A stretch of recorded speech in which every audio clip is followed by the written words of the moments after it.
Students, मैं उम्मीद कर सकता हूं कि मेरे जितने भी लेक्चर्स हैं वो आपको पसंद आ रहे होंगे। ये मेरा 11th लेक्चर है some basic concepts of chemistry का।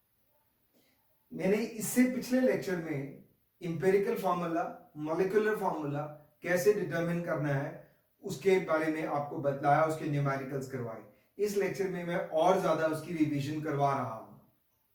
तो प्लीज बात इतनी है, कोई भी लेक्चर सुनने से पहले इस बात को इंश्योर कीजिए जो इससे पीछे वाला वर्क है वो आपने किया हुआ है। जब तक आप अपने लिए काम करना नहीं शुरू करेंगे तो सब्जेक्ट का कोई फायदा नहीं होगा। Now let us start with this problem. A crystalline salt, normally ionic salts are crystalline salts, on being rendered anhydrous loses 45.6% of its weight। देखिए, अभी एनहाइड्रस एनहाइड्रेटेड का डिफरेंस जो है वो समझ में आना चाहिए। अगर मेरे पास कॉपर सल्फेट, आपने सुन रखा होगा इसीलिए मैं एग्जांपल दे रहा हूं, ये हाइड्रेटेड सॉल्ट है एंड ये एनहाइड्रस सॉल्ट है। Remember this thing, hydrated salt का मतलब वो सॉल्ट जिसमें वाटर ऑफ क्रिस्टलाइजेशन है, anhydrous without water of crystallisation. तो आपके लिए इंटरेस्टिंग बात, अगर कभी ये पता करना हो कि वाटर प्रेजेंट है कि नहीं, उसका जो प्रैक्टिकल टेस्ट है वो क्या है, आप एनहाइड्रस कॉपर सल्फेट लीजिए। एनहाइड्रस ये व्हाइट होता है और अगर वहां मॉइस्चर हुआ तो ये ब्लू हो जाएगा क्योंकि ये मॉइस्चर के साथ हाइड्रेटेड फॉर्म में चला जाएगा। So very simple test, anhydrous copper sulphate लीजिए, वो व्हाइट है, अगर मॉइस्चर हुआ तो उसका कलर ब्लू हो जाएगा due to the formation of copper sulphate dot 5 water. So remember this is hydrated, this is anhydrous. तो एक क्रिस्टलाइन सॉल्ट है ऑन बीइंग रेंडर्ड इनहाइड्रस, जब उसको हमने इनहाइड्रस किया तो वो 45.6% उसका वेट लूज हो गया। तो यहां बात को समझना जरूरी है। तो इसको मैं ऐसे नहीं ले सकता कि अगर 45.6% वाटर है, परसेंट 100 के पीछे 100 ग्राम में 45.6 वाटर लूज कर रहा है, okay, loses 45.6% of its weight। इसका मतलब क्या होगा, 45.6 ग्राम 100 ग्राम में क्या है, वाटर है, तो रिमेनिंग कितना हो गया, that is 54.4। Is that clear? 45.6 plus 54.4 कितना होता है, 100 होता है। तो बात समझ में आ गई आपको कि अगर वो 45.6% वाटर लूज करता है, इट मींस 45.6 ग्राम 100 में से उसने लूज किया 54.4 ग्राम, वो एनहाइड्रस सॉल्ट का वेट है। इसीलिए मैंने इसको सिंप्लीफाई करके लिखा है, if empirical formula mass of anhydrous salt is 54.4 gram, the mass of hydrated salt is 100 ग्राम। अब मैं दोबारा स्टेटमेंट बतलाता हूं। Crystalline salt, on being rendered anhydrous, loses 45.6% of its weight. Okay, ये बात क्लियर हो गया। The percentage composition of anhydrous salt is aluminium 10.50%, potassium 15.1, sulfur 24.96, oxygen 49.92। तो कहता इसका सिंपलेस्ट फॉर्मूला आप पता कीजिए, एनहाइड्रस एंड हाइड्रेटेड सॉल्ट, जिसको हमने क्रिस्टलाइन स्टेट कहा है या सॉल्ट कहा है। तो होपफुली आपको मेरी क्वेश्चन जो है वो, स्टेटमेंट जो है वो क्लियर हो गई है। तो स्टूडेंट्स, बात यह है कि परसेंटेज ऑफ एलिमेंट्स हमें पता है, एलिमेंट्स के एटॉमिक मासेस गिवन होंगे, can we find relative number of moles, okay. तो जैसे एल्यूमिनियम का 100 ग्राम के पीछे भार है 10.50, इसके मोल्स कितने हो गए, 10.50 डिवाइड बाय 27। एग्जैक्टली पोटाशियम के 15.1 बाय 39, सल्फर के, ऑक्सीजन के ये मेरे पास रिलेटिव नंबर ऑफ मोल्स आ गए। जैसे मैंने आपको बतलाया, जब भी कोई केमिकल फॉर्मूला लिखना है, एम्पिरिकल या मॉलिक्यूलर, तो हमें होल नंबर रेशो लिखनी है। तो इसकी सिंपलेस्ट मोलर रेशो क्या आई, इनमें से जो छोटी वैल्यू उसके साथ आप डिवाइड कर दीजिए, 0.39 स्मॉलेस्ट है, तो इसके साथ डिवाइड किया तो I got a ratio K1 Al1 S2 oxygen 8। So this is KAlS2O8। ये इसका एम्पिरिकल फॉर्मूला हो गया। And what is its empirical weight, ये देखिए, this is coming out to be 258 U। It means वो जो सॉल्ट जिसकी हम बात कर रहे हैं, जो एनहाइड्रस है, उसका एक्चुअल भार कितना है, 258 U, वन मॉलिक्यूल का भार। ग्राम मॉलिक्यूलर मास 258 ग्राम हो गया। तो अगर आपको एनहाइड्रस का भार पता है, क्या आप हाइड्रेटेड का नहीं निकाल सकते? अरे भाई, सिंपल सी बात है, अगर आपके पास 54.4 ग्राम जो हाइड्रेटेड का भार है, 54.4 ग्राम एनहाइड्रस सॉल्ट का भार है, आई रिपीट 54.4 ग्राम अगर एनहाइड्रस सॉल्ट का भार है, तो हाइड्रेटेड का भार कितना है, 100 ग्राम। और अगर एनहाइड्रस का भार 258 है, तो हाइड्रेटेड का भार कितना हो जाएगा students, that is 100 by 54.4 into 258, 474.3 gram is the weight of hydrated salt. Is that clear? So हमने यहां एक नई बात सीखी है, सिंपलेस्ट वे से हमें पता है कि कितने परसेंट वाटर लूज किया है। इट मींस, और मुझे अगर एम्पिरिकल वेट पता है, तो मैं एनहाइड्रस का वेट पता है, तो मैं हाइड्रेटेड का निकाल सकता हूं कितना उसका भार होगा। अब बात ये है, 258 ग्राम्स एनहाइड्रस का भार है, 474.3 हाइड्रेटेड का भार है। It means, can I find number of water of crystallisation in the salt? भाई, वाटर के मॉलिक्यूल्स कितने हैं? ऑब्वियसली इन दोनों का जो डिफरेंस है वो वाटर का भार आ गया। ओके, और ग्राम मॉलिक्यूलर मास भार वाटर का कितना है, 18। Divide this by 18, you get number of molecules of water. It means salt के साथ, एनहाइड्रस सॉल्ट के साथ 12 वाटर मॉलिक्यूल एसोसिएटेड हैं। So this is how we attempt the sum. So सबसे पहले इसका मीनिंग जानना जरूरी है। ये अब आपको ये प्रॉपर्ली समझ में आ चुका है, एम्पिरिकल वेट पता चल गया।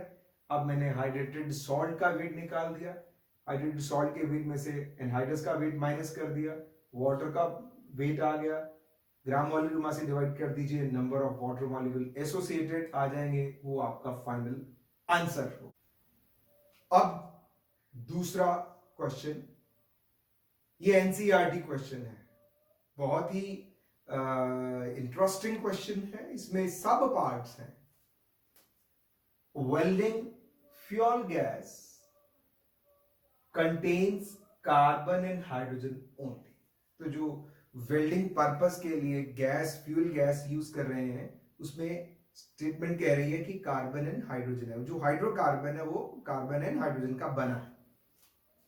Burning small sample of it in oxygen, small sample means थोड़ी सी अमाउंट उसकी बर्न करी in oxygen gives 3.38 grams of carbon dioxide and 0.690 gram of water and no other product.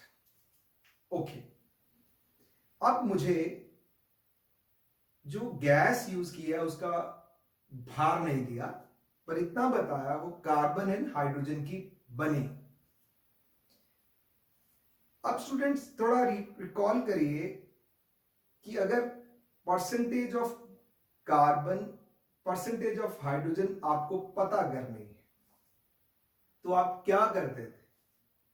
CO2 आपको गिवन है, आपको पता है CO2 में C कितना है, 44 ग्राम मॉलिक्यूलर मास है, इसमें 12 ग्राम कार्बन है, एक में कितनी होगी, 12/44, और जितनी कार्बन डाइऑक्साइड दी है उसमें कितनी है।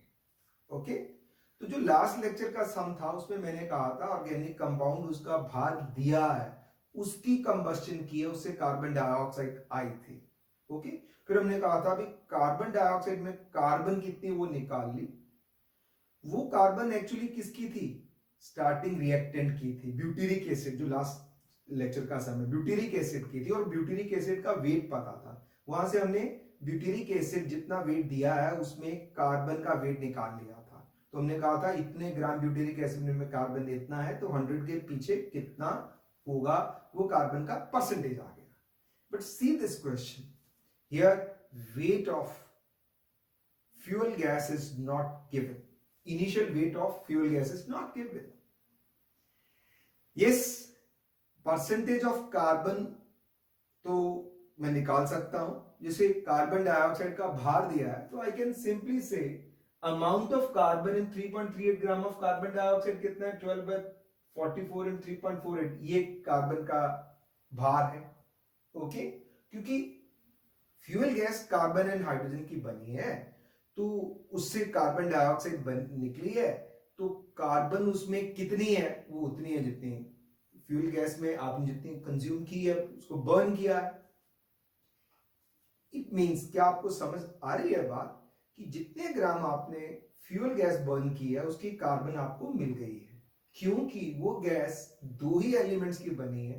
अब हाइड्रोजन किस फॉर्म में कन्वर्ट हो गया है, फ्यूल गैस की कंबस्शन से वाटर बन गया है, H2O। H2O में हाइड्रोजन कितना है, 2H, तो ग्राम मॉलिक्यूलर मास 18 है, 18 में कितना है, 2 ग्राम, एक में कितना है, 2/18, जितने ग्राम वाटर दिए उसमें निकाल लीजिए। अब वाटर में हाइड्रोजन कहां से आई, फ्यूल गैस की कंबस्शन से, जितने ग्राम आपने कंबस्ट की उसकी सारी फ्यूल गैस की हाइड्रोजन वाटर में कन्वर्ट हो गई। अब वाटर में मैंने हाइड्रोजन की अमाउंट पता कर ली, इट मींस वो स्टार्टिंग आपकी फ्यूल गैस जितनी ली थी उसमें हाइड्रोजन थी। अब आपको बात समझ में आ रही होगी, कार्बन कितनी थी वो मैंने पता कर ली, carbon is this much, hydrogen कितनी थी वो पता कर ली। इसका मतलब जो फ्यूल गैस मैंने बर्न की थी जितने ग्राम, उसका भार मिल गया मुझे, क्योंकि वो कार्बन एंड हाइड्रोजन की बनी। सो दिस इज, ये प्लस ये इसको ऐड कर दीजिए, you will get the weight of fuel gas जो आपने बर्न की थी। Can you find the percentage of carbon, of course. वो कैसे, इतने ग्राम आपके पास कार्बन है 0.9218, टोटल वेट कितना है 0.9985 into 100, ये कार्बन का परसेंटेज आ गया। इसी तरह हाइड्रोजन का परसेंटेज रिमेनिंग हो गया। Now some is clear.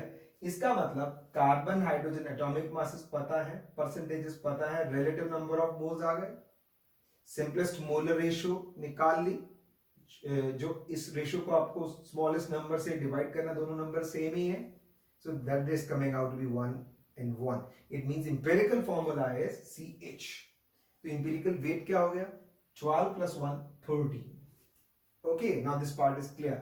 Next is a volume of 10 liter measured at STP of this gas is found to weigh 11.6 gram. Calculate molecular formula.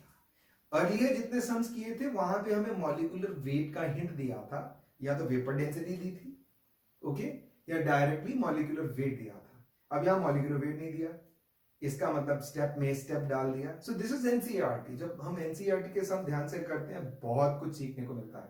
Now हमने जो मोल कंसेप्ट के बेसिक लेक्चर्स उसमें ये सीखा था, कभी भी आपके पास गैस है, 1 mole of any gas at STP occupies 22.4 litres. और मैंने आपको अपने पुराने लेक्चर्स में ये बताया था कि आइडियल गैस में ये हम कहां से ये स्टेटमेंट लेके आते हैं, उसके लिए हम आइडियल गैस इक्वेशन यूज करते हैं, PV is equal to nRT. So this is PV is equal to nRT. PV is equal to W by mRT, n is number of mole. इसके मैंने आपको बहुत सारे न्यूमेरिकल्स पीछे दिए हैं। या pressure 1 atmosphere, always take pressure in atmosphere, क्योंकि मैंने R जो गैस कांस्टेंट है वो 0.0821 litre atmosphere mole inverse kelvin inverse लिया था। लीटर एटमॉस्फेयर, यहाँ एटमॉस्फेयर आ रहा है तो प्रेशर एटमॉस्फेयर में होगा। वॉल्यूम 10 लीटर्स है, टेम्परेचर 273 केल्विन है। Solve this, you get molecular mass to be 26. So gram molecular mass of the gas is 26. Is that clear? Now, I want to know molecular formula. For that, I must know N. Okay? Empirical formula पता है, molecular formula निकालना है, तो उसके लिए मुझे क्या करना पड़ेगा? एम्पिरिकल वेट 13 है, मॉलिक्यूलर वेट 26 है, तो n क्या होता है? Molecular weight divided by empirical weight. वो कितना हो गया? 26 बाय 13 2। अब मॉलिक्यूलर फॉर्मूला क्या हो गया? 2 times empirical formula, that is CH, so answer is C2H2। इसको हम इथाइन और एसिटिलीन गैस कहते हैं, इथाइन और एसिटिलीन गैस। तो प्लीज रिमेंबर, इन लेक्चर्स में आपको आपकी NCERT की प्रॉपर प्रॉब्लम्स मिलेंगी। सो स्टूडेंट्स, इसके अगले लेक्चर में मैं आपको mole concept in terms of stoichiometry सिखाऊंगा। सो प्लीज लेक्चर्स को फिर से बोल रहा हूं, ध्यान से सुनिए, बार बार इसको देखिए और साथियों को आगे भी बताइए कि आपको कितने आराम से कितने अच्छे लेक्चर्स मिल रहे हैं। Thank you very much.